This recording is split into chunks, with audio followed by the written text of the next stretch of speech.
కళ్ళు మూసుకోండి, ప్రార్థన చేసుకుంటాం.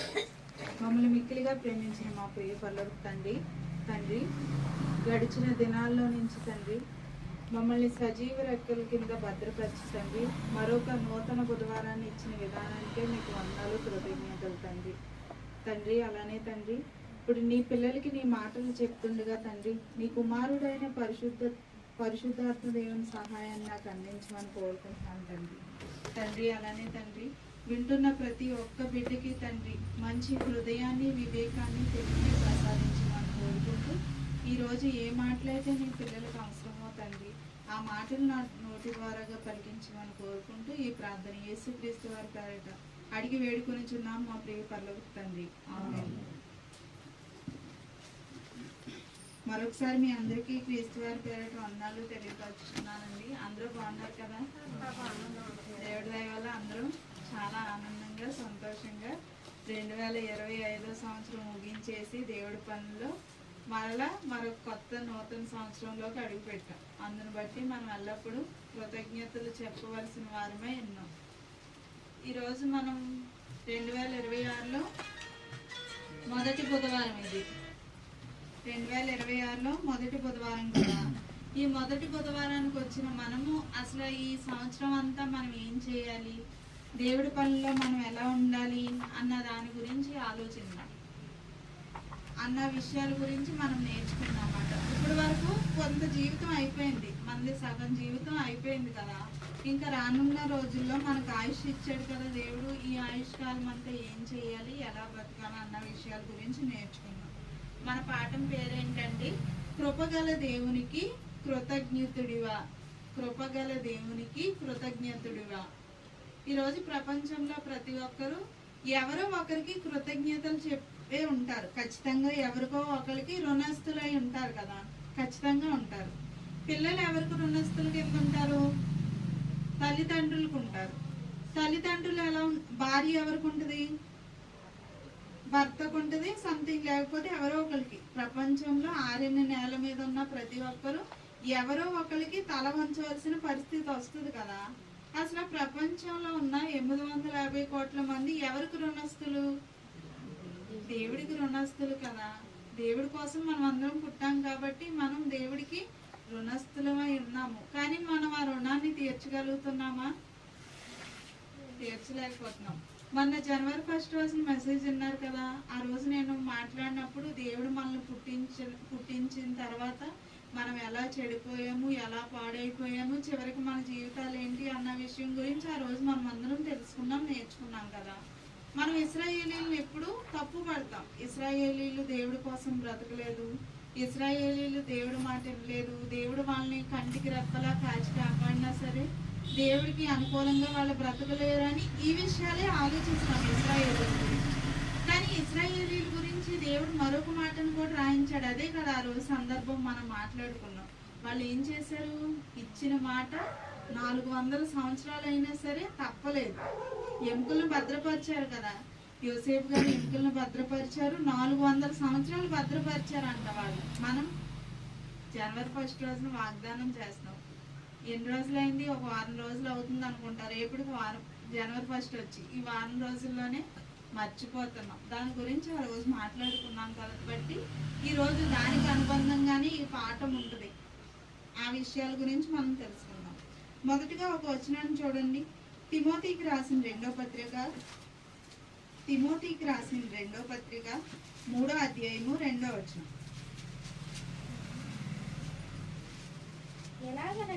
ఎలాగనగా మనుషులు స్వార్థప్రియులు, ధనాపేక్షకులు, బింకములాడువారు, అహంకారులు, దోషకులు, తల్లిదండ్రులకు అవిధేయులు, కృతజ్ఞత లేనివారు, అపవిత్రులు. ఇక్కడ మన లక్షణాలు, మన క్యారెక్టర్స్ చెప్తున్నాడు మాట పౌలు గారు తిమోతి గారికి రాస్తూ ఈ విషయాలు ప్రస్తావిస్తున్నాడు. ఏమని? ఎలయనగా మనుషులు స్వార్థప్రియులు. స్వార్థంతోనే కదండి ఈరోజు నిండిపోయారు మనుషులందరూ. మేమే ఉండాలి, మా కుటుంబమే బాగోవాలి అన్న భ్రమలోనే కదా మనుషులు బ్రతుకుతున్నారు. కానీ దేవుడిలో నుంచి వచ్చిన మనము, దేవుడు ఆత్మలో నుంచే కదా మనం వచ్చాం. దేవుడిలో నుంచి వచ్చిన భాగాలమే కదా మరి మన తండ్రికి స్వార్థం ఉందంటారా? లేదు. అందరినీ సమానంగానే చూశారు. మంచివాళ్ళు అని లేదు, చెడ్డవారు అని లేదు కదా. అందరినీ ఒకేలాగా, ఒకే జీవాన్ని, ఒకే ఊపిరిని ఇస్తున్నాడు కదా దేవుడు. సమానంగా చూసిన దేవుడు సమానత్వంలో నుంచి వచ్చిన మనం ఎలా మారిపోయాం? భూమి మీదకి వచ్చిన తర్వాత స్వార్థ ప్రియుల్లాగా మారిపోయాం. తర్వాత ధనాపేక్షకులు. ఈ రోజు ఏం చేస్తున్నారు? ప్రపంచ మనుషులందరూ దేనికి పోరాటం చేస్తున్నారు? జానటి పొట్ట కోసం. కోటి విద్యలు కూటి కొరకే అన్నారు కదా. సగం తిండి కొరకైతే సగం గొడవలు దేని గురించి అవుతున్నాయి? ఆస్తుల గురించి, డబ్బు గురించి, రకరకాల. ఎలా అయినా మేము డెవలప్ అవ్వాలి, మేము సంపాదించాలి, ఆస్తులు సమకూర్చాలనే కదా. రియల్ ఎస్టేట్ బిజినెస్ వచ్చిన తర్వాత మొత్తం అందరూ జనం దేని వైపుకు తిరిగారు? ధనాన్ని వైపుకు తిరిగేశారు కదా. మరి ముల్లోకాల చక్రవర్తికి పుట్టిన మనం, చక్రవర్తి మన తండ్రి కదా. దేవుడు మన తండ్రి అయినప్పుడు తండ్రి ఉన్నవాడికి పుట్టిన మనం ఏమవుతాం? ఉన్నవారమే కదా. మనం కూడా ధనవంతులమే కదా. మరి ఆ లక్షణం మనలో కనిపిస్తుందా? కనిపించట్లేదు. కానీ మనం దేనికోసం పోరాటం చేస్తున్నాం? ధనాని కోసం. అలానే ఇంకా బెంకంలాడేవారు అంటే లేనిపోని మాటలు చెప్పేవారు, లేకపోతే కల్పించి మాట్లాడడం, ఇవన్నీ అయ్యే కదా. రాజకీయ నాయకులను చూడండి, వాళ్ళు ఏం చెప్తారు? రాజకీయ నాయకులు ఏమని చెప్తారు? మేము గెలిస్తే మీకు నవధాన్యాలు ఏ అన్నారు కదా, అవన్నీ జరిగాయి. ఇప్పుడు నవరత్నాలు జరిగాయా? ఒకటో రెండో చేశారు. తర్వాత ఏం చేశారు? సైలెంట్ అయిపోయారు. ఈయన తర్వాత మరొక ఆయన వస్తారు, ఆయన కూడా అదే వాగ్దానం ఇస్తాడు. కానీ నిలబడదు. ఆ వాగ్దానాలు నిలబడదు. వాళ్ళ గురించి మనం చెప్పుకుంటున్నాం, కానీ మనం ఉదయం లేచిన కానించి సాయంత్రం వరకు ఎన్ని విధాలుగా మాట్లాడుకుంటాం మనం ఈ విషయంలో మనం. కానీ మన దేవుడు మాట అంటే మాట, అవునంటే అవును, కాదంటే కాదు అన్నట్టే కదా మన తండ్రి ఉన్నాడు. మరి మన తండ్రి లక్షణం మనలో ఉందంటారా? లేదు. ఈ విషయంలో కూడా ఫెయిల్ అయిపోయాం మనం. దోషకులు తల్లిదండ్రులకు అవిధేయులు. అహంకారులు అనంటే అహం, నేను అన్న అహం ఎప్పుడైతే మనలో వస్తుందో మన పతనానికి అదే కారణం అవుతుందన్నమాట. ఎప్పుడు నేను నా పిల్లలు, నేను అన్న మాట ఎప్పుడు మనం మాట్లాడకూడదు. అలా ఒక సందర్భం నాకే ఎదురైంది. చిన్న తాడేపల్లిగూడెంలో చిన్నది జరిగినప్పుడు ఏమన్నానంటే, అక్క నేను ఉన్నాను కదా, ఎవరు లేకపోతే ఏముంది అని నేనే అన్నాను. ఆ విషయానికి ఆవిడ మనోదుఖానికి వెళ్ళిపోయింది. అంటే ఏఐటీసీసీలో కొంతమందికి పోస్టులు ఇవ్వాలని తాతయ్య గారు ఎన్నుకున్నారు. ఆ టైంలో ఏం జరిగిందంటే, ఒక అక్కను ఉండమంటే నువ్వు ఉండమ్మా, నీ ముందు మేము ఉంటాము, ఉండు అని అంటే నేను ఉన్నాను చెప్పారు ఆవిడ. అప్పుడు నేనేమన్నానంటే, నేనున్నాను కదా, ముందు నేనున్నాను, నా తర్వాత నువ్వు ఉంటావు కదా అని అన్న విషయం తప్పేమన్నా ఉందంటారా దీంట్లో? కానీ ఆవిడకి ఏమనిపించింది? నేను అంటే నా ముందు అది ఉండటం ఏంటి అన్న ఇదిలోకి వెళ్ళిపోయారు. అందుకనే మనం ఎప్పుడు కూడా నేను అనే వర్డ్ ఎప్పుడు యూజ్ చేయకూడదు. నేను అన్నాను అంటే అహం పుట్టుకొచ్చేస్తుంది మనలోకి అహం పుట్టుకొచ్చేస్తుంది. కాబట్టి మనం ఏం చేయాలి? నేను అనకూడదు. మేము అన్నాం అనుకోండి, ఇప్పుడు కొమ్ముగుడు అనగానే నేను శ్రీదేవి గారు, లేకపోతే శ్రీదేవి గారి ఇంటికాడ జరుగుతుంది, లేకపోతే శ్రీదేవి గారే నడిపిస్తున్నారు అని అనకూడదు. మనం అందరం ఒకే తాటి మీదకి వచ్చి మనం అందరం ఉంటేనే కదా ఈ కార్యక్రమం విజయవంతంగా జరుగుతుంది. అప్పుడు ఎవరి పేరు ఎత్తాలి? ఒక్క ఆవిడ పేరు ఎత్తాలా? మేము అనాలా? మేము అనాలి. ఇక్కడ ఏమని చెప్తున్నాడు? అహంకారము. తర్వాత దోషకుల గురించి అసలు చెప్పుకోని అవసరం లేదు. ఈరోజు దేవుడిని అంటున్నారు, క్రైస్తవ సోదరులు అంటున్నారు, దేవుడి కోసం బ్రతికే వారిని అంటున్నారు. రీసెంట్గా ఒకళ్ళు సువార్త ప్రకటించడానికి వెళ్తే బస్సుని వాళ్ళు ఇష్టం వచ్చినట్టు దగ్నం చేసేసి ఆయన పాస్టర్ గారు కన్ను కూడా పోయిందన్నమాట. మీకు యూట్యూబ్లో వస్తూనే ఉంటుంది ఆల్రెడీ. అంటే చూసారా దోషకులు ఎలా దూషిస్తున్నారో, తర్వాత ఎలా హింసిస్తున్నారో. మరి ఈ లక్షణాలు ఎవరిలో నుంచి వచ్చినాయి? దేవుళ్ళలో నుంచి వచ్చిన. మనము దేవుళ్ళలో ఉండాలని దేవుడు అనుకున్నాడు. కానీ భూమి మీదకి వచ్చిన తర్వాత మనం ఎలా మారిపోయాం? వివిధ తంత్రాలు కల్పించుకొని అపవాదికి బానిసలం అయిపోయాం కదా. మరి గత పాఠాల్లో మనందరం విన్నాం, ఎవరి కోసం బ్రతకాలి, ఎవరి పనిలో ఉండాలి అన్న విషయాలు విన్నాము. మనల్ని దేవుడికి దూరం చేసేది ఎవరు అన్న విషయాలు కూడా మనం నేర్చుకున్నాం కదా. అలానే తల్లిదండ్రులకు అవిధేయులు. ఈ రోజు పిల్లల్ని ఏ తల్లిదండ్రులన్నా సుఖ సంతోషాలతో ఉన్నారంటారా? ఖచ్చితంగా లేరు. ఎలా అంటే దేవుడి పనిలో ఉన్న వారిలో కావచ్చు, లేకపోతే దేవుడి పనిలో ఉన్నవారు చాలా వరకు బెటర్గానే ఉంటారు. ఒక విధంగా చెప్పాలంటే చాలా సంతోషంగా ఉంటారు. కుటుంబం అంతా దేవుడి పనులకు వెళ్తారు, కష్టపడతారు, దేవుడి కోసం బ్రతకాలి అన్న ఆలోచనలో ఉంటారు. కానీ మిగతా ఉన్న తల్లిదండ్రులు ఎలా బాధపడతారు? పిల్లల మాట పోవడమో, లేకపోతే భర్త మాట పోవడమో. తల్లిదండ్రులకి సుఖ సంతోషాలు ఉంటాయా? ఉండవు. కానీ మరలా ఏం చేస్తారు? పిల్లలు తిరుగుబాటు చేస్తారు కదా. అలానే ఇంకేం చెప్తున్నాడు? అవిధేయులు, కృతజ్ఞత లేని వారు అపవిత్రులు. ఇప్పుడు వరకు చాలా క్యారెక్టర్స్ చూసాం కదా, వీటిలన్నిటి గురించి పక్కన పెడదాం. మనం ఈ రోజు నేర్చుకోబోయే పాఠం ఏంటంటే కృతజ్ఞత గురించి నేర్చుకుందాం. కృతజ్ఞత లేని వారు అపవిత్రులు. దేవుడు మనకి ఇన్ని చేస్తున్నాడు కదా, మన ఈ క్వాలిటీస్ లో, ఈ లక్షణాల్లో మనం దేంట్లోనూ 100% మార్క్స్ తెచ్చుకోకపోయినా సరే మనందరినీ దేవుడు పాస్ చేస్తున్నాడు, మరొక సంవత్సరాన్ని ఇస్తున్నాడు అని అంటే మనం దేవుడికి ఏం చేయాలి? కృతజ్ఞత చెప్పాలి కదా. ఖచ్చితంగా కృతజ్ఞతలు చెప్పాలి. మనకి గిన్నెడు చన్నీళ్ళు ఇచ్చారనుకోండి, వాళ్ళకి ఏం చెప్తాం? మనం థ్యాంక్స్ చెప్తాము. చాలా ఆనందపడిపోతాం కదా, చాలా సంతోషపడిపోతాం. నేను మంచినీళ్ళు అడగంగానే వెంటనే ఫ్రిడ్జ్లోకి వెళ్ళి మరి ఫ్రిడ్జ్లో వాటర్ చల్లటి మంచినీళ్ళు ఇచ్చారు కదా, మీకు వందనాలండి, థ్యాంక్స్ అండి అని మనం ఎలా చెప్తాం? ఎంత ఆనందపడిపోతాం ఆ సమయంలో. మరి దేవుడు మనకు అన్నీ ఉచితంగానే ఇస్తున్నాడు కదా. ఉచితంగానే ఇస్తున్నాడా? ఏమైనా పన్ను చెల్లించమంటున్నాడా? అడగట్లేదు కదా, ప్రతిదీ ఉచితంగానే ఇస్తున్నాడు. మనం అడిగా మరి దేవుడు మనకి 2026 సంవత్సరాన్ని ఇచ్చాడా? కాదు కదా. మనం ఏమన్నా దేవుడి కోసం బ్రతుకుతామని దేవుడు ఇచ్చాడా? కాదు కదా. దేవుడికి భవిష్యత్తు అంతా తెలుసు కదా. మనం ఈ భూమి మీద ఎలా బ్రతుకుతామో తెలుసు, ఎలా మాట్లాడతామో తెలుసు, ఎలా ఆలోచిస్తామో ప్రతిదీ దేవుడికి తెలుసు. భవిష్యత్తు ఎరిగిన దేవుడు కాబట్టి ప్రతిదీ తెలుసు. అయినా సరే దేవుడు భూమి మీద ఉంచుతున్నాడంటే దేవుడికి మనం రుణస్తులు.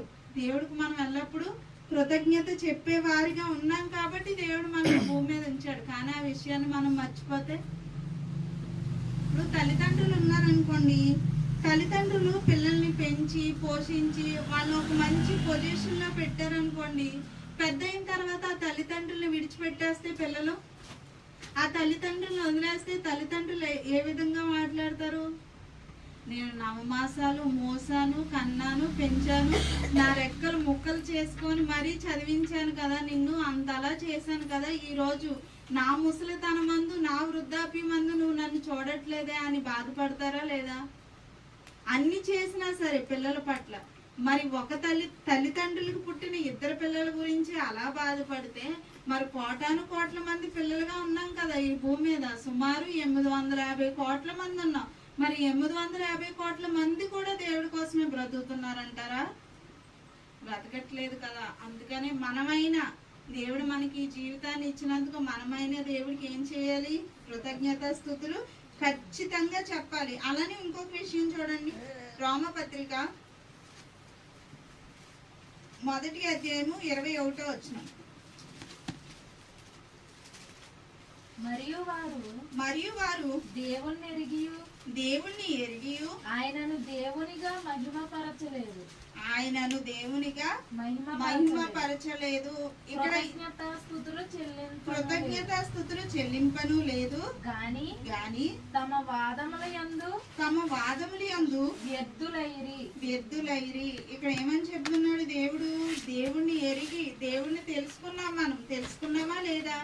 దేవుడి గురించి తెలుసు మనకి, దేవుడి కష్టం గురించి తెలుసు, మన పుట్టుక వెనకాల దేవుడి కష్టం ఏ విధంగా ఉందో ఇదంతా తెలుసు. దేవుడు మన కోసం ఎంత పరితపిస్తాడో అంతా తెలుసు కదా. అయినా సరే మనం ఏం చేస్తున్నాం? దేవునిగా మహిమపరచట్లేదు, ఆయన్ని దేవునిగా గుర్తించట్లేదు అంట మనం. అంటే ఈ విషయం ఆయన రాయించుకున్నాడు అని అంటే మనం గుర్తించట్లేదు కాబట్టి దేవుడు తన కుమారుల ద్వారాగా మన కోసం రాయించాడు. ఈరోజు దేవుడిని ఎవరన్నా గుర్తిస్తున్నారండి? గుర్తించట్లేదు. ప్రథమ స్థానంలో ఎవరిని పెడతారు? స్కూల్లో తల్లిని పెడతారు. 2వ ప్లేస్లో ఎవరిని పెడతారు? తండ్రిని పెడతారు. 3వ ప్లేస్లో గురువుని పెడతారు కదా. చివరి ప్లేస్లో ఎవరికి ఇస్తున్నారు? 4వ స్థానంలో ఇస్తారు. 3 ప్లేస్లకే వాల్యూ కదా. ఫస్ట్, సెకండ్, థర్డ్ ప్రైజ్కే ముగ్గురికే కదా గిఫ్ట్లు ఇస్తారు. 4వ ఆయన గిఫ్ట్ ఇస్తారా? ఎవరు కదా. మరి ఎవరిని 4వ ప్లేస్లో పెట్టారు? దేవుణ్ణి పెట్టారు. అంటే వాల్యూ లేని ప్లేస్ లో పెట్టారు. దేవుడని తెలుసు, దేవుని మనం దేవుడు మన కోసం మనల్ని భూమి మీద చేయడానికి ఎంత కష్టపడ్డాడో ఇవన్నీ మనకు తెలిసినా సరే మనం ఏం చేస్తున్నాం? కృతజ్ఞత చెప్పట్లేదంట, కృతజ్ఞత స్తుతులు చెల్లించట్లేదు. గిన్నెడు చన్నీళ్ళు ఇస్తేనే మనం అంత హార్ట్ఫుల్ గా థ్యాంక్స్ చెప్తాం కదా.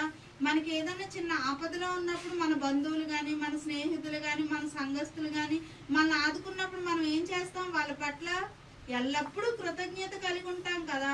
మరి అలాంటప్పుడు దేవుడికి మనం ఎలా ఉండాలి? కృతజ్ఞత చెప్పేవారుగా ఉండాలి. అలా ఉండట్లేదని దేవుడు చెప్తున్నాడు ఇక్కడ. అలా ఉండట్లేదు, నేను తెలుసు, మీ అందరికీ నేను తెలుసు, కానీ నన్నుగా గుర్తించట్లేదని దేవుడు బాధపడుతున్నాడు ఇక్కడ ఈ విషయంలో. మరొక విషయాన్ని చూడండి, అపోస్తుల కార్యములు 17వ అధ్యాయము 25వ వచనం. అపోస్తుల కార్యములు 17వ అధ్యాయము 25వ వచనం. ఆయన అందరికిని జీవమును ఊపిరిని సమస్తమును దయచేయవాడు. చాలమ్మా. ఇక్కడ ఏం చేస్తున్నాడు దేవుడు? ఆయన అందరికిని ఊపిరిని జీవమును సమస్తమును దయచేయవాడు. ఈ రోజు మనం ఊపిరి పీల్చుకుంటున్నామంటే ఫ్రీగానే కదా పీల్చుకుంటున్నాం. ఈ విషయం మనకు అర్థం అవ్వాలంటే రీసెంట్ గా జరిగిన ఒక న్యూస్ గురించి మాట్లాడుకుందాం. మనకి ఢిల్లీ చాలా ప్రధానం, ఒక నడిబొట్టులా ఉంది కదా ఢిల్లీ. మన భారతదేశానికి ఢిల్లీ ఏంటి? క్యాపిటల్, రాజధాని అంటారు కదా. ఈ రాజధానిలో ఏం జరుగుతుంది అని అంటే, మనం ఈ రోజు గాలిని ఎలా పీల్చుకుంటున్నాం? ఊరికినే పీల్చుకుంటున్నాం. ఎలాంటి గాలిని పీల్చుకుంటున్నాం? స్వచ్ఛమైన గాలిని పీల్చుకుంటున్నాం. కానీ ఢిల్లీలో ఉన్న వాళ్ళు అలా స్వచ్ఛమైన గాలిని పీల్చుకోవట్లేదు అన్నమాట. టెక్నాలజీ పెరిగే కొద్ది అక్కడ ఏమైందంటే ఫ్యాక్టరీలు, తర్వాత ఈ దుమ్ము దోగర ఇదంతా ఎక్కువైపోయి దేవుడు ఇచ్చే గాలిని వాళ్ళు ఎలా చేస్తారంటే పాడు చేసేసారు.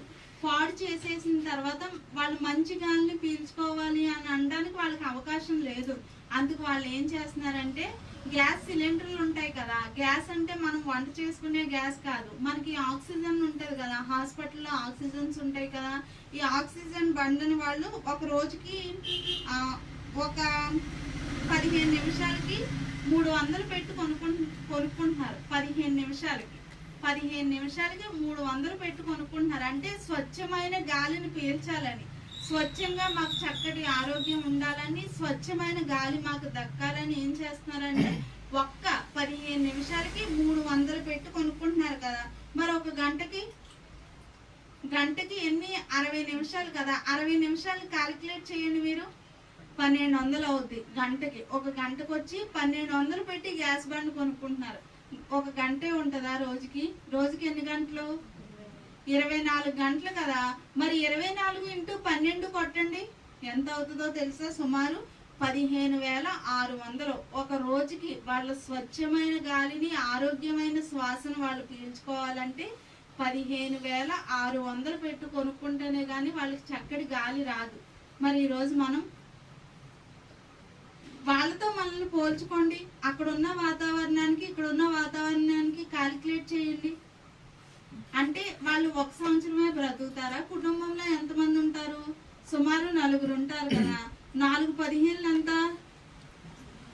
60,000. అంటే రోజుకి ఎన్ని వేలు అవుతున్నాయి? 60,000 అవుతున్నాయి ఒక్క రోజుకి. వాళ్ళ కుటుంబం అంతా ఆరోగ్యంగా గాలి, ఆక్సిజన్ పీల్చుకోవాలంటే. అలా సంవత్సరాలు 60 సంవత్సరాలు వేసుకుంటారో, 30 సంవత్సరాలు వేసుకుంటారో, 10 సంవత్సరాలు వేసుకుంటారో వేసుకోండి. అలా సంవత్సరాలు మన ఆయుష్కాలం అంతా కొనుక్కుంటా ఉంటే దేవుడికి ఎంత చెల్లించారు మనం? అక్కడ ఉన్న పరిస్థితులను బట్టి వాళ్ళు ఆక్సిజన్ కొనుక్కుంటున్నారు కదా. ఈ రోజు మనకు ఆ పరిస్థితి లేదు. ఉచితంగా ఇచ్చాడు దేవుడు మనకి. ఊపిరిని, జీవాన్ని ఉచితంగా ఇచ్చిన దేవుడికి మనం ఏం చేయాలి? ఉచితంగానే కృతజ్ఞతాస్తుతులు చెప్పాలి కదా. మనం ఏం చేయని అవసరం లేదు. రాత్రి మనం పడుకునే టైంలోనూ, తండ్రి ఈరోజు మాకు చక్కటి జీవితాన్ని ఇచ్చారు తండ్రి, చక్కటి భోజనాన్ని పెట్టారు, లేకపోతే చక్కటి మాకు ఆరోగ్యాన్ని ఇచ్చారు, లేకపోతే ఈరోజు మీ పని ఎలా చేశాను అలా చేశానని దేవుడికి మనం మోకరించి ఏం చేయాలి? కృతజ్ఞతాస్తుతులు చెప్పాలి కదా. కానీ మనం చెప్తామా? మంచం మీద పడుకునేసరికి మనం ఏం గుర్తొస్తుంది? నాకేం గుర్తొచ్చిందో తెలుసా? నాకేం గుర్తొచ్చిందో తెలుసండి, రాత్రి నేను 12:30 వరకు మిషన్ కుడతానే ఉన్నాను. పొద్దున్నే నేను లేచేసరికి నాకు టెన్షన్ వచ్చేస్తుంది.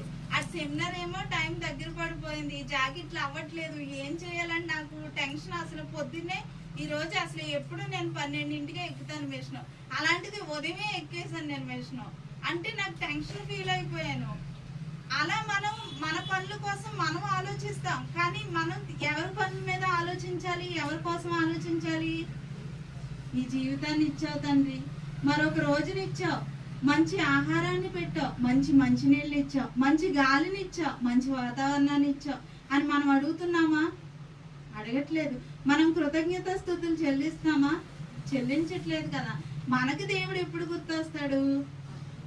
మనకి ఏదన్నా ఆపద వచ్చినప్పుడు, మనకి ఏదన్నా మన ప్రాణాల మీదకి ఏదన్నా కత్తి లాంటిది వచ్చినప్పుడు అప్పుడు దేవుడు గుర్తొస్తాడు. ఆ ఆపదలో నుంచి మనల్ని తప్పించాడు అనుకోండి, మరలా మనం ఆ టైంలో మర్చిపోతాం కదా. ఈ విషయం మనకు అర్థం అవ్వాలి అంటే మనం మన సహోదరులు కానీ మనం కానీ ఎక్కడికైనా బయటికి ప్రయాణమై వెళ్ళినప్పుడు ఏం చేస్తాం? తండ్రి, మా రాకపోకల యందు మీరు మమ్మల్ని కాచి కాపాడండి తండ్రి అని అంటాం. వెళ్ళిపోతాం, క్షేమంగానే వెళ్ళిపోతాం, దేవదూతలను కూడా తీసుకొని వెళ్ళిపోతాం. అక్కడికి వెళ్ళిన తర్వాత ప్రార్థన చేస్తామా? అక్కడికి వెళ్ళిన తర్వాత కృతజ్ఞత ఏమన్నా చెల్లిస్తామా? చెల్లించాం, అయిపోద్ది. మన పని అంతా ముగించేసుకుంటే అంతా అయిపోద్ది. మరలా బయలుదేరినప్పుడు మరలా ప్రార్థన చేస్తాం. మరలా బయలుదేరుతున్నాను, నేను ఇప్పుడు తాడేపల్లిగూడెం నుంచి కొమ్మగూడెం వస్తున్నాను, మమ్మల్ని మరలా క్షేమంగా తీసుకెళ్ళాను మరలా చెప్తాం. ఇంటికి వచ్చిన తర్వాత అయ్యో పలానా షాప్లో అవి కొన్నాను కదా, అక్కడ ఏమన్నా మర్చిపోయానా, లేకపోతే ఆ ఐటెం కొనాలనుకున్నాను కొనలేదు, లేకపోతే పలానా పని ఉంది, ఆ పని ఉంది, ఈ పని ఉందని ఎవరిని మర్చిపోతున్నాం? మనం దేవుడిని మర్చిపోతున్నామా లేదా?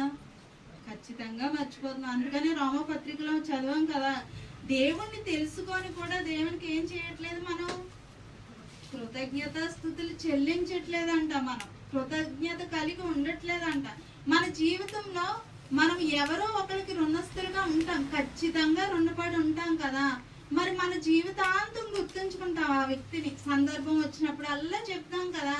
మరి మనం ఎల్లప్పుడూ రుణస్తులుగా ఉండవలసిన దేవుడి గురించి చెప్తామా? మనం చెప్పం. దేవుడి గురించి మాట్లాడం. మనం మన తల్లిదండ్రుల గురించి చెప్పమంటే, అబ్బా మా అమ్మ ఎలా చేసింది, మా నాన్న ఎలా చేశాడు, మా అన్నయ్య ఎలా చేశాడు, మా తమ్ముడు ఎలా చేశాడని ఇంకా ఆ రోజు చెప్పిందే చెప్తాం మనం. కానీ మన దేవుడి గురించి చెప్పలేకపోతున్నామంటే, అందుకనే దేవుడు కృతజ్ఞత నాకు చెప్పండి అని ఆయనే అడుగుతున్నాడు. కృతజ్ఞత స్తుతులు కలిగి ఉండండి, కృతజ్ఞత ఎల్లప్పుడూ చెల్లించండి అని ఆయన మాటలే కదా ఇవన్నీ. ఆయన అడుగుతున్నట్టే కదా ఉంది సందర్భాలన్నింటినీ. నాకు చెప్పట్లేదు, నాకు కృతజ్ఞత స్తుతులు చెల్లించట్లేదు, నన్ను గుర్తించట్లేదు అని ఆయన బాధే కదా. కానీ గుర్తిస్తామా మనం? ఈరోజు గుర్తించలేకపోతున్నాం. మరొక వచనాన్ని చూడండి, అదే అపోస్తుల కార్యములు 14వ అధ్యాయము 17వ వచనం. దేవుడు మనకి ఎన్ని ఆశ్చర్య కార్యాలు, ఎన్ని మేలులు, ఎన్ని ఉపకారాలు మన జీవితాల్లో చేస్తున్నాడో తెలుసా? అన్నిటిని విడిచిపెట్టేస్తున్నాం మనం. అదే అపోస్తుల కార్యములు 14వ అధ్యాయం 17వ వచనం. అయినను ఆయన ఆకాశము నుండి మీకు వర్షమును ఫలవంతములైన ఋతువులను దయచేయుచు ఆహారమును అనుగ్రహించుచు ఉల్లాసముతో మీ హృదయములను నింపుచు మేలు చేయుట చేత తన్ను గూర్చి సాక్ష్యం లేకుండా చేయలేదని బిగ్గరగా చెప్పిరి. చాలండి. అయినను ఆయన ఆకాశం నుండి మీకు వర్షమును ఎవరి కోసం కురిపిస్తున్నాడు? వర్షాన్ని మన కోసమే కదా. మన కోసం ఎలా కురిపిస్తున్నాడు? చాలా మంది అంటారు కదా వర్షం వచ్చినప్పుడు, ఒరే బావ ఏంటి వర్షం కురిపిస్తున్నావు, లేకపోతే వదిన ఏంటి ఈ రోజు వర్షం కురిపిస్తున్నావు అంటే వేళ్ళు కురిపిస్తున్నారా? అంటే దేవుని ఎలా చేశారు? అంటే బావ లేకపోతే వదిన కురిపించేస్తే అది వర్షం అవుద్ది అసలు? కానీ దేవుని చూసారు ఎంత చిన్న చూపు చూసి మాట్లాడుతున్నారు. ఇక్కడ ఎంత చిన్నగా చేసి మాట్లాడుతున్నారు. వర్షం రావడానికి ఎంత కష్టం అవుతుందో తెలుసా? ఒక బిందువు రావడానికి కొన్ని లక్షల పలుకులు కలిస్తేనే ఒక నీటి బిందువు అవుతుంది కదా. కొన్ని లక్షల పలుకులు మన నోటి నుంచి తుప్పర్లు వస్తాయి కదా, అలాంటి కొన్ని కోట్లు లేదా కొన్ని లక్షలు పలుకులు కలిస్తేనే ఒక నీటి చుక్క అవుతుంది కదా. మరి మనకి ఉదయం లేచిన కానించి సాయంత్రం వరకు తుఫాను కూర్చున్నప్పుడు ఎన్ని చినుకులు పడుతున్నాయి, ఎన్ని బిందువులు పడుతున్నాయి. ఇవన్నీ మన కోసమే చేస్తున్నాడు. వర్షం ఎందుకు వస్తుందో తెలుసా? మన చుట్టుపక్కల ఉన్న వాతావరణంలో ఉన్న పంటలు, సారమైన పంటలు మనకు రావాలంటే దేవుడు వర్షాన్ని కురిపించాలి కదా. మన పాట ఉంది కదా, మనది లాస్ట్ ఇయర్ సాంగ్ వచ్చింది ఒక పాట, రైతు పొలం తడపాలంటే సూప్ పెట్టి తడిపితే తడిచిపోద్ది అదంతా, కానీ పైనుంచి రావాలా. ఒకవేళ నిజంగా మనమే పైప్ పెట్టి తడిపామనుకోండి, ఒక చోటేమో ఎక్కువగా తడిపేస్తాం, అక్కడ సొరంగంలాగా గొయ్యి అడిపోద్ది, మరొక చోటేమో అసలు తడవదు. కానీ దేవుడు సమానంగా కురిపిస్తున్నాడా లేదా? ఎక్కువ తక్కువ కాకుండా ఎక్కడ ఏది అవసరమో అది ఫలవంతమైన వర్షాన్ని, అవసరమైనంత వర్షాన్ని దేవుడు కురిపిస్తున్నాడు. అలానే ఈ రోజు మనం ఆహారాన్ని తింటున్నామంటే ఆ వర్షం వల్లే కదా. పంటలు పండుతున్నాయంటే ఆ వర్షం వల్లే. ఈ రోజు మనం ఆహారాన్ని తింటున్నామంటే ఆ వర్షం వల్లనే. అలానే ఇంకో విషయాన్ని ఏం చెప్తున్నాడు అక్కడ, ఫలవంతములైన ఋతువులను దయచేయచ్చు. మరి సంవత్సరంలో 12 నెలలు వర్షమే కురిపిస్తే అవ్వదు కదా, మనకు ఋతువులు రావాలి కదా. ఇప్పుడు ఏ కాలం? చలికాలం, శీతాకాలం. తర్వాత ఏ కాలం వస్తుంది? వేసవ కాలం వస్తుంది కదా. అంటే సీజన్స్ మారుతున్నాయి. సీజన్ తగ్గట్టుగా ఏమొస్తున్నాయి మనకి? ఫలాలు వస్తున్నాయి. వేసవ కాలంలో ఏం ఫలాలు వస్తాయి మనకి? మామిడి పళ్ళు వస్తాయి. శీతాకాలంలో సీతాఫలాలు వస్తాయి కదా. వర్షాకాలంలో దానికి సంబంధించిన ఫ్రూట్స్, దానికి సంబంధించిన మనకి ఫుడ్ అనేది దొరికింది మాట. అంటే ఆ ఋతువులు, ఆ కాలాలను బట్టి మనకు అవసరమైంది, మన బాడీకి, మన శరీరానికి అవసరమైన ప్రోటీన్స్ కలిగిన ఫుడ్ ని దేవుడు అందిస్తున్నాడు ఆ కాలాలను బట్టి. ఒకే కాలంలో ఒకే ఫుడ్ తింటే మనం బ్రతకగలమా?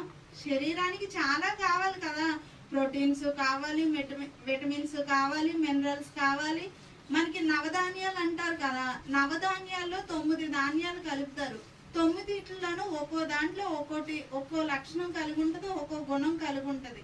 అలానే ఈ కాలాల్లో కూడా తింటున్నాం మనం. కాలాలు సంబంధించిన ఫ్రూట్స్ వస్తున్నాయి అని అంటే మనకి మన శరీరం బాగోవాలని, మనం ఆరోగ్యంగా ఉండాలని. మనం ఆరోగ్యంగా ఉంటేనే కదా దేవుడు పని చేయగలదు. అందుకనే దేవుడు మనకి ఏం చేస్తున్నాడు? ఫలవంతములైన ఋతువులను ఇస్తున్నాడు, ఫలవంతములైన కాలాలను ఇస్తున్నాడు. మరి కాలాన్ని ఇస్తున్న దేవుడికి మనం ఏం చేయాలి? కృతజ్ఞత స్తుతులు చెల్లించాలి. మనం అడిగితేనే దేవుడు చేస్తున్నాడండి. మనం కావాలంటేనే దేవుడు మనకు అందిస్తున్నాడా? కాదు కదా. మనం అడగక ముందే, మనం ఆలోచించక ముందే ప్రతిదాన్ని చేశాడు కదా. మరి ప్రతిదీ చేసిన దేవుడికి మనం ఎలా ఉండాలి? రుణస్థులమై ఉండాలి, రుణపడిపోయి ఉండాలి దేవుడికి మనం. అలానే ఇంకొక విషయాన్ని చూడండి, కొలసీలకు రాసిన పత్రిక 3వ అధ్యాయము 17వ వచనం. మరియు మాట చేత గాని క్రియ చేత గాని మీరేమి చేసినను ప్రభువైన యేసు ద్వారా తండ్రి అయిన దేవునికి కృతజ్ఞతాస్తుతులు చెల్లించుచు సమస్తమును ఆయన పేరట చేయుడి. మరియు మాట చేత గాని క్రియ చేత గాని మనం ఎవరిని మహిమపరచాలి? ఎవరిని కనపరచాలి? దేవుణ్ణి కనపరచాలి కదా. మరి ఉదయం లేచిన కానించి సాయంత్రం వరకు ఇంతకు ముందు చెప్పిన నాగరాజమయ్య చెప్పిన మెసేజ్ లో ఎన్ని వేల ఆలోచనలు వస్తాయి అన్నారు? మనకి 30,000 నుంచి 70,000 ఆలోచనలు వస్తాయి అన్నారు సుమారు. మరి ఈ అన్ని ఆలోచనలు దేవుడి కోసమే ఆలోచిస్తామా మనం? ఉదయం లేచిన కానించి సాయంత్రం వరకు దేవుడి కోసమే మాట్లాడతామా మనం? మాట్లాడడం కదా. మరి దేవుడు ఇక్కడ మనకి ఏం చెప్తున్నాడు? మాట చేత గాని క్రియ చేత గాని ఎవరిని మహిమపరచాలంటున్నాడు?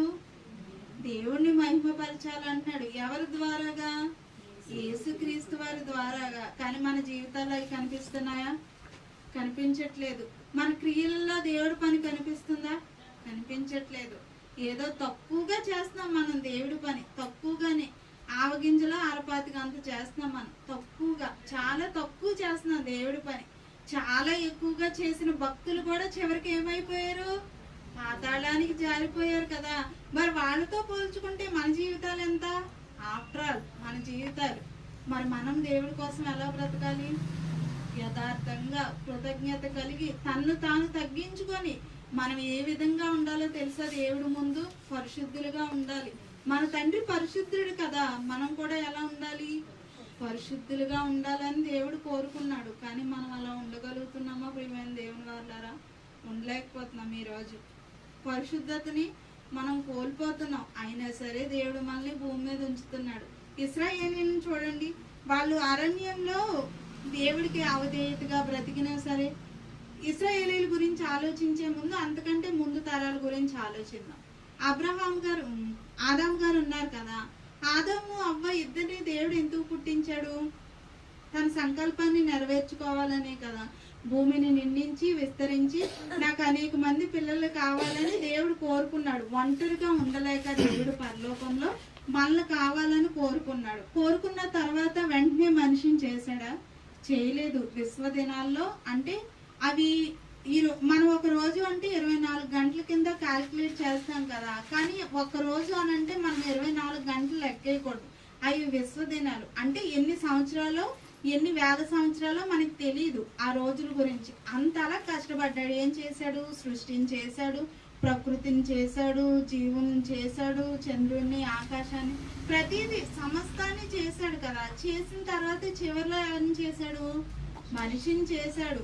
మనిషిని చేసిన తర్వాత ఈ మనిషి ఆ కష్టాన్ని చూసి ఏమన్నా దేవుడి కోసం బ్రతికారా? ఆదాము అవ్వలు ప్రారంభంలో లేదు. వీళ్ళిద్దరూ కూడా దేవుడి సంకల్పాన్ని పాడు చేసేశారు. తర్వాత వీరి గర్భాలంటే వచ్చారు ఎవరు? కయ్యేను, హేబేలు కదా.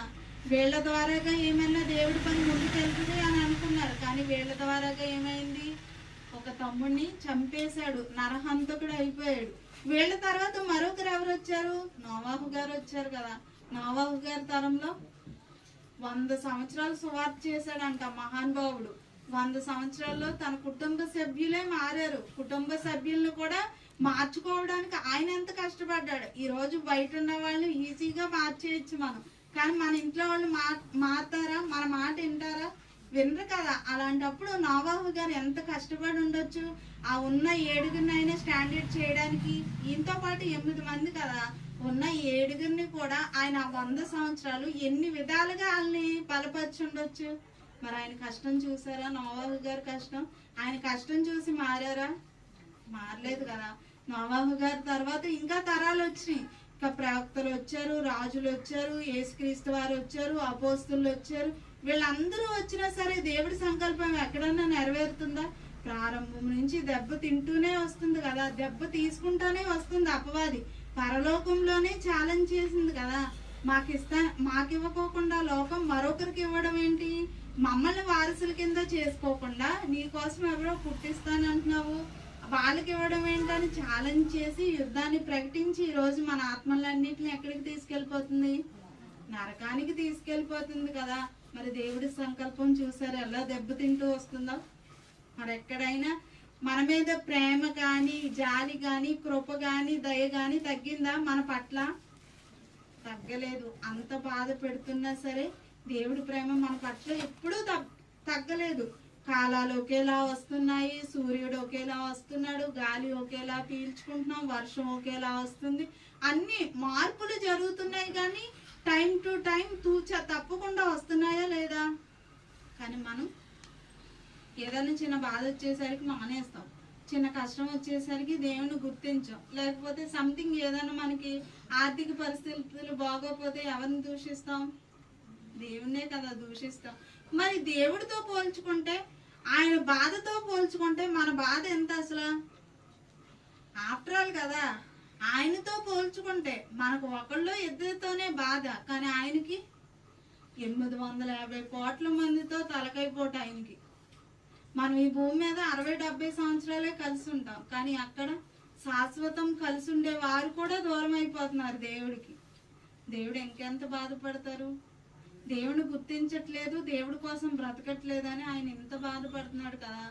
ఎల్లప్పుడూ మనం యేసుక్రీస్తు వారి పేరట మనం ఏం చేయాలి?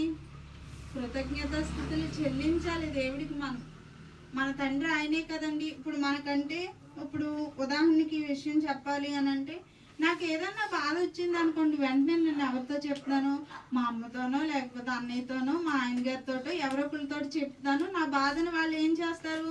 వాదాలుస్తూ కూల్ చేసేస్తారు. మరి దేవుడు ఎవరితో చెప్పుకుంటాడు? మనం కావాలనే కదా మనం చేసుకున్నాడు. మరి మనమే దేవుడి మాట వినకపోతే ఆయన ఎవరితో చెప్పుకుంటాడు? ఎవరితో చెప్పుకుంటున్నాడో చూద్దాం. ఆయన బాధ, ఆయన ఆవేదన ఎవరితో మాట్లాడుతున్నాడో యెషయా గ్రంథము 1వ అధ్యాయము 2వ వచనం. యెహోవా మాట్లాడుతున్నాడు. యెహోవా మాట్లాడుచున్నాడు. ఆకాశమా ఆకాశమా ఆలకించుము. ఆలకించుము. భూమి భూమి చెవియొగ్గుము. చెవియొగ్గుము. నేను పిల్లలను పెంచి నేను పిల్లలను పెంచి గొప్ప వారినిగా చేసి గొప్ప వారినిగా చేసి తిని వారు నా మీద తిరుగుబడి ఉన్నారు. వారు నా మీద తిరుగుబడి ఉన్నారు. చాలండి. ఇక్కడ ఎవరితో చెప్తున్నాడు దేవుడు? ప్రకృతితో చెప్తున్నాడు. ఆకాశమా ఆలకించుము, భూమి చెవియొగ్గుము. నేను పిల్లల్ని కన్నాను, పిల్లల్ని పెంచాను, వారు ఏం చేశారు? తిరుగుబాటు చేశారు అంటున్నారు కదా. అంటే చూసారా దేవుడు ఎంత బాధపడుతున్నారో? నా పిల్లలు ఎలాగా నా మాట వినరు, నా మాట వినే స్థాయిని వాళ్ళు కోల్పోయారు కాబట్టి మీరే నాకు శాశ్వతం, మీరే ఉన్నారు, నా పని ఎల్లప్పుడూ మీరు చేస్తున్నారు కాబట్టి ఎక్కడా కూడా చిన్నది కూడా మిస్టేక్ జరగకోకుండా మీరు ప్రకృతి చక్రాన్ని నడిపిస్తున్నారు కాబట్టి నా బాధ, నా గోడు అంతా మీతోనే చెప్పుకుంటానని ప్రకృతికి చెప్పుకుంటున్నాడు దేవుడు బాధని. చూసారా ఎలాంటి పరిస్థితికి తీసుకొచ్చేసామో మన తండ్రిని? ఎలాంటి బాధాకరమైన పరిస్థితి చూసారు ఈ విషయాన్ని? మనం మనలో మనం మాట్లాడుకున్నాం అనుకోండి, మనల్ని ఏమంటారు? ఇది ఏమన్నా పిచ్చిదా ఏంట్రా బాబు, దానిలో అదే మాట్లాడుకుంటుంది అని అంటారు కదా. మరి ఇప్పుడు దేవుడు ఎవరితో మాట్లాడుతున్నాడు? ప్రకృతితో మాట్లాడుతున్నాడు. అంటే దేవుని ఏం చేస్తాం మనం? వెర్రివాడిగా, పిచ్చివాడిగా చేసేసాం మనం. అంటే ముల్లోకాల చక్రవర్తి సాక్షాత్తు పరిశుద్ధుల్ని ఏం చేసాం మనం? పిచ్చోడిని చేసేసాం.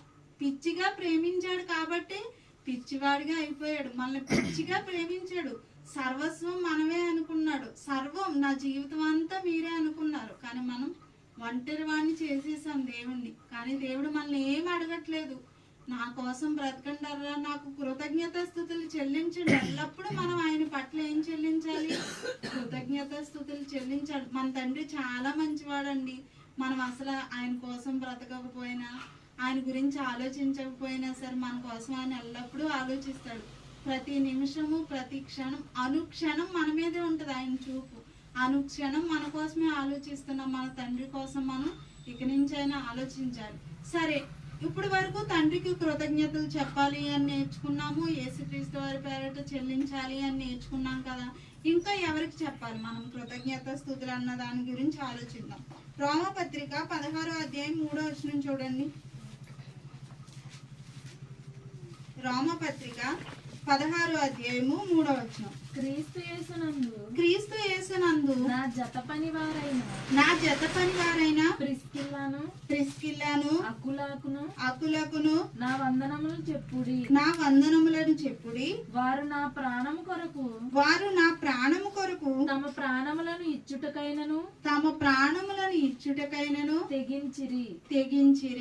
చాలండి. ఇక్కడ ఈ సందర్భంలో మనకి ఎవరు కనిపిస్తున్నారంటే అకుల్లా ప్రిస్కిల్లా అనే భార్య భర్తలు కనిపిస్తున్నారు. వాళ్ళతో పాటు ఎవరున్నారు? పౌలు గారు ఉన్నారు కదా. పౌలు గారు వాళ్ళని దేంట్లో స్టాండర్డ్ చేశాడంటే వాక్యంలో నిలబెట్టాడు వాళ్ళని. అక్కడున్న యూదుల్ని, కొంతమంది యూదుల్ని, తర్వాత వీళ్ళని కూడా ఎలా నిలబెట్టాడంటే వాక్యంలో స్టాండర్డ్ చేశాడు కదా. ఇప్పుడు సేవకుడికి వారు ఏం చేశారు? తమ ప్రాణాలు సైతం లెక్క చేయకోకుండా పౌలు గారి కోసం ప్రాణం పెట్టడానికి సిద్ధపడిపోయారు కదా. అలానే వారితో పాటు పౌలు గారు కూడా డేరాలు కుట్టేవారు కదా. వారు ఏ పని అయితే చేసేవారో ఈయన కూడా అదే పని చేసేవాడు. వీళ్ళిద్దరు ఎలా ఉన్నారు? వీళ్ళ బాండింగ్ చూడండి ఎలా ఉన్నారు? కుటుంబ సభ్యుల్లా ఉన్నారు. అయినా సరే పౌలు గారిని ఒక సేవకుడి కింద గుర్తించి వాళ్ళు ఏం చేశారు? కృతజ్ఞత స్థుతులు చెల్లించి ప్రాణాలు సైతం అర్పించేయడానికి వచ్చారు. ఈరోజు మనకి ఎంతో మంది వాక్యాన్ని నేర్పిస్తున్నారు కదా. చిన్నపిల్లల కాడి నుంచి పెద్దవాళ్ళు మనకి ప్రతిరోజు వాక్యాన్ని నేర్పిస్తారు. ఎవరో ఒక ద్వారాగైనా మనం వాక్యాన్ని వింటున్నాము, నేర్చుకుంటున్నాం కదా. మరి మనకు వాక్యాన్ని నేర్పించే వారి పట్ల మనం ఎలా ఉండాలి? కృతజ్ఞత కలిగి ఉండాలి. చాలా మందికి ఒక డౌట్ ఉంటుంది కదా, బైబిల్ ఓపెన్ యూనివర్సిటీ వారు వ్యక్తులను పూజిస్తారు, పిడి సుందరరావు గారిని పూజిస్తారు, లేకపోతే ప్రసన్న బాబు గారిని పూజిస్తారు, శ్రీను గారిని పూజిస్తారు, లేకపోతే సంథింగ్ మరొకరిని పూజిస్తారు అని అంటారు. కానీ పూజించట్లేదు. వారు మాకు ఇచ్చిన భాగ్యానికి మేమేం చేస్తున్నాం?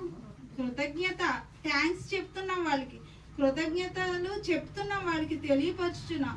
ఈరోజు మనం అందరం ఇంత చక్కటి జ్ఞానాన్ని నేర్చుకున్నామని కానీ, లేకపోతే పరలోకంలో ఉన్న తండ్రికి దగ్గరగా ఉంటున్నామంటే ఈ బాండింగ్, ఈ బంధాన్ని ఎవరి దగ్గర చేశారు? మనకి మన సేవకులే కదా.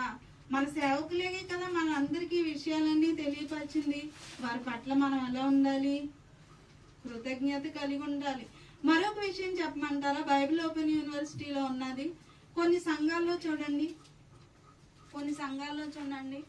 వాళ్ళే ఉండాలి, వాళ్ళ పిల్లలే ఉండాలి. మరొకళ్ళు కనీసం అక్కడ ఇది ఉంటుంది కదా బలిపీఠం, దాని దగ్గర కూడా రానివ్వరు.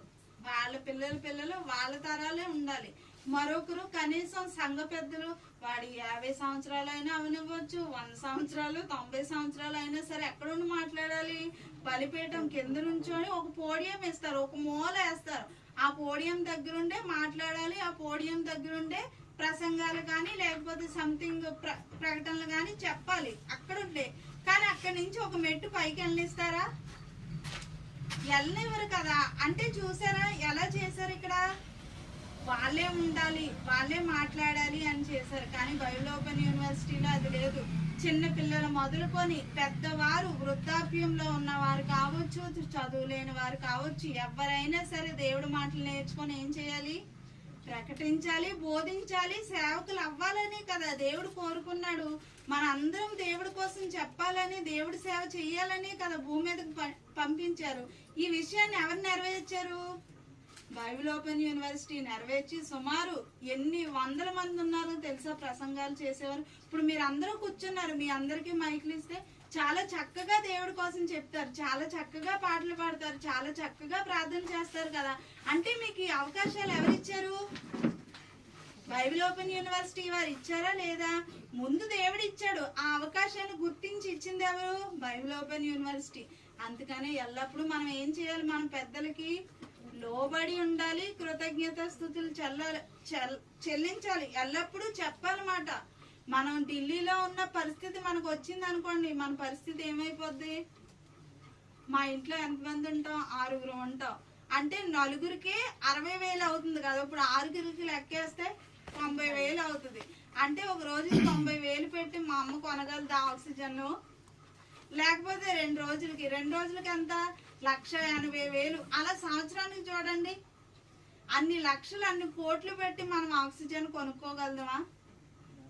ఆ పరిస్థితుల్లో మనం లేమంటే మనం ఏం చేయాలి? కృతజ్ఞత స్తుతులు చెల్లించాలి.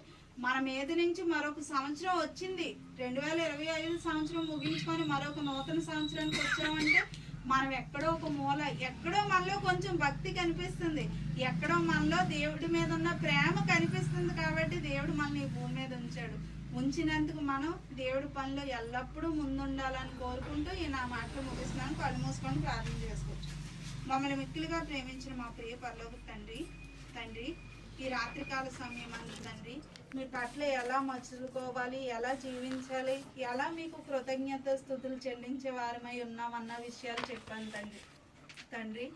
చెప్పిన విషయాల్లో ఏమన్నా పొరపాట్లు ఉంటే తండ్రి నన్ను క్షమించండి తండ్రి. అలానే తండ్రి చక్కగా ఉన్న నీ పిల్లలందరినీ జ్ఞాపకం చేసుకోండి తండ్రి. వాళ్ళ అవసర అక్రతలు తీర్చండి తండ్రి. నీ చిత్తమైతే, నీ ఇష్టమైతే తగిన కాలమందు, తగిన సమయమందు ఇక్కడ ఉన్న ప్రతి ఒక్క బిడ్డ అవసర అక్రతలు తీర్చమని కోరుకుంటున్నాను తండ్రి. అలానే తండ్రి మరొక అవకాశాన్ని, మరొక సంవత్సరాన్ని మీరు మాకు ఇచ్చినందుకు మరొకసారి మీకు కృతజ్ఞత స్తుతులు చెల్లిస్తూ ఈ ప్రార్థన యేసుక్రీస్తు వారి పేరట అడిగి వేడుకొనిచున్నాం మా ప్రియ పరలోక తండ్రి.